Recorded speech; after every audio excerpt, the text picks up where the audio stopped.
मैनपुरी, अमेठी, रायबरेली।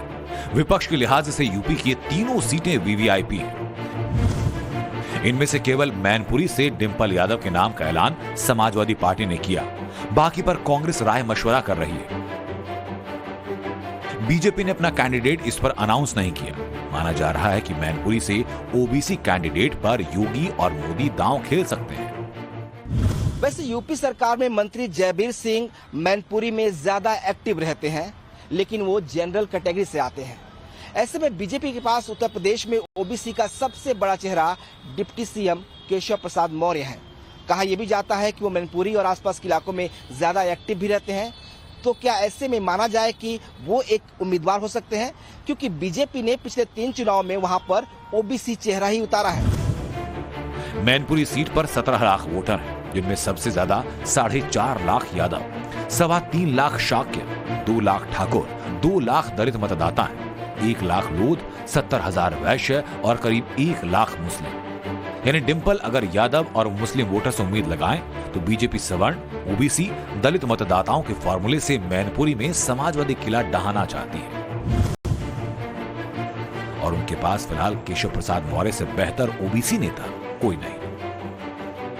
भाजपा केशव प्रसाद मौर्य पे दाव खेलती है मैनपुरी लोकसभा सीट के लिए। कितना बड़ा चुनौती मैं समझती हूँ कि चुनौती नहीं होगी, क्योंकि यहाँ की जनता बहुत ही जागरूक जनता है। वो जानती है कि मैनपुरी के लोग जानते हैं कि किसने मैनपुरी में सबसे ज्यादा काम कराया है और किसके शासन में लोग संपन्न थे और खुश थे। केशव प्रसाद मौर्य 14 के इलेक्शन में फूलपुर से चुनाव लड़े, बड़े मार्जिन से जीते, मगर इसके बाद 19 में उन्होंने लोकसभा चुनाव नहीं लड़ा। अब 24 के चुनाव में बीजेपी बाकी की सीटों पर बड़े चेहरे उतारना चाहती है और इसलिए बहुत संभावना कि केशव प्रसाद मौर्य को टिकट मिले। हालांकि उनकी सीट मैनपुरी होगी या फूलपुर, फाइनल लिस्ट आने तक कुछ भी कंफर्म नहीं। वैसे बीजेपी के अंदर खाने खबर ये कि अगली लिस्ट में बहुत सी सीटों पर नो रिपीट का फॉर्मूला अपनाया जा सकता है और अगर ऐसा हुआ तो मैनपुरी पर लड़ाई बहुत दिलचस्प होने वाली है, क्योंकि मैनपुरी समाजवादी पार्टी का वो गढ़ जिसे आज तक बीजेपी हिला नहीं पाई।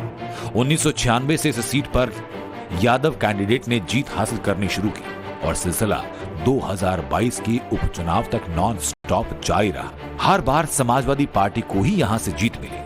केशव प्रसाद को एक तरफा वोट पड़ेगा, तो बहुत अच्छी फाइट करेंगे और मजा आ जाएगा। तो ये चुनाव वो ही जीत सकते हैं इस लोकसभा के अंदर और कम दम नहीं। केशव प्रसाद मोदी जीतेंगे, क्योंकि ऐसा हमारे यहाँ 7 वोट जो है भारी संख्या में, क्योंकि यादवों के बाद लगभग 2-3 उसमें आता है नंबर पे, तो अच्छी फाइट करेंगे और फाइट नहीं बल्कि जीतेंगे। कल याद तो अब तो यहाँ से नहीं जीत पाएंगे, जितना उनकी जहाँ तक जात वो जीत चुकी है, अब तो यहाँ से कोई नहीं जीत रही। अब यहाँ तो टोटल यादव बहुत क्षेत्रीय है, ये तो यहाँ सबसे ज़्यादा जो मतदाता यादवी है, इसके लिए पूरा अथक प्रयास रहेंगे हम लोगों के। 19 के चुनाव में बीजेपी मैनपुरी की तरह जिस सीट को जीत नहीं पाई, उसमें रायबरेली भी शामिल है। तब कांग्रेस की तरफ से मैदान में सोनिया गांधी थी। इस बार प्रियंका गांधी को लेकर चांस है।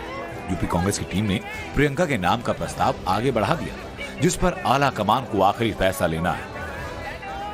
यूपी में कांग्रेस ने अपनी 17 सीटों में से 14 सीटों पर 2 या 3 कैंडिडेट्स के नाम पर विचार किया है।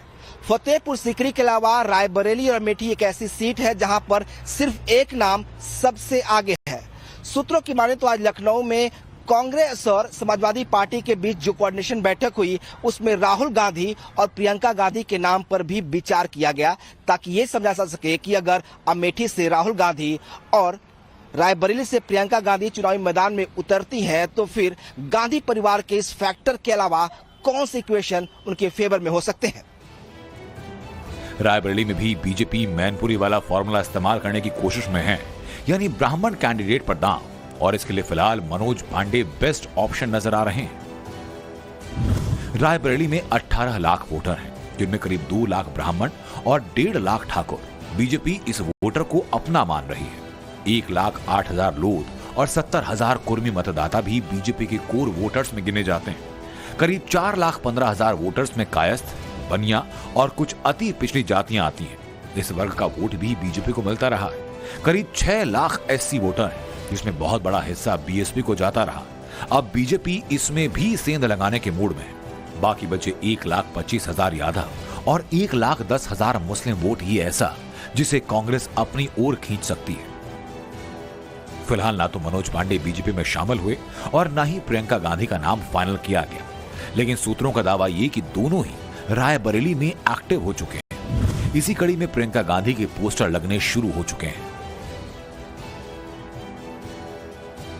रायबरेली और अमेठी गांधी परिवार के लिए, गांधी परिवार का कोई व्यक्ति, चाहे प्रियंका गांधी चाहे राहुल गांधी, लेकिन इस बार अगर एक लाइन कहेंगे आपको कि आपने कहा कि रायबरेली को इसलिए कि असित गिर समम स्यात कद जलम सिंधु पात्रे सुर तरवर शाखा लेखनी पत्र मुर्वी लिखत यदि गृह शारदा सर्व कालम तदपि तव गुणान्वित पर, यदि काले पहाड़ को स्याही मान ले, समुद्र को दावात मान ले, सारी पृथ्वी को कागज मान लूं काले पहाड़ से, तब भी गांधी पर जो हमारी गांधी परिवार में रायबरेली में जो विकास किया है उसका हम वर्णन नहीं कर सकते। इस बार प्रियंका गांधी 7 लाख वोटों से जीतेगी।